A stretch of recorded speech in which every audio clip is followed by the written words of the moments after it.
Hello, everyone. Today we are speaking about the Battle of the Brandywine. The Battle of the Brandywine was fought during the War for Independence in the year 1777 and is very historically significant to us today. The Battle of the Brandywine was the very first land battle in which the new American flag was flown. Presidents have made proclamations commemorating this battle and reminding us of its relevance to us today. I personally feel that every American should know when our flag was first flown in battle. The Battle of the Brandywine would be important for this reason alone, but its significance actually goes much deeper than just this. The Battle of the Brandywine, though an American loss, set the tone for the rest of the War of Independence. The Battle of the Brandywine was fought by some of the most well-known soldiers in the War for Independence. On the American side, we see the famous General Washington. This battle would, according to Eastby, serve as a testing ground for Washington and his leadership abilities. On the British side, we see General Howe and the much better-known Lord Cornwallis. This battle is interesting because we see the two generals who will eventually face each other again at the end of the war, Washington and Cornwallis. Here at Brandywine, these two leaders face each other, and it is here that the tone of the rest of the war is set.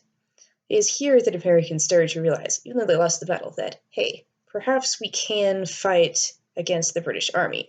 Even though the British Army is much better equipped and trained than we are, we can still hold our own. The Battle of the Brandywine was also an international effort. Some people aiding the American cause, one of which was Count Pulaski, who was a leader from Poland.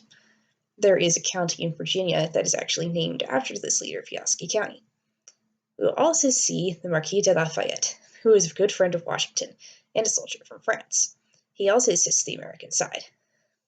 It is here at the Battle of the Brandywine that Lafayette was wounded during the course of the battle, which is recorded in his memoirs, one of the most interesting parts of the study of the war.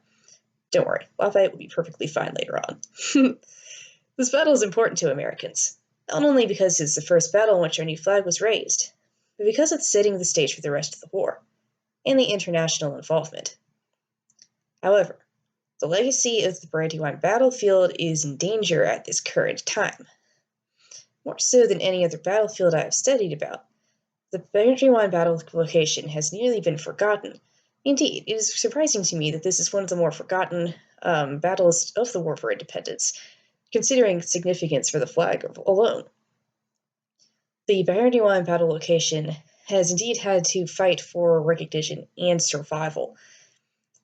It is my hope that we can all work together to preserve the legacy of the Brandywine battlefield, and to remind all Americans about the founding of our nation and the courage of its heroes. While we commemorate the fact that our first flag was flown here, we can look to our past, and we can better understand our future. America is an international effort. People from all over the world have come here and have made it our home. And the legacy of America has gone out to all the world as well. I hope that you all have a wonderful rest of the course, and remember that our nation's founding can help us understand ourselves today. God bless.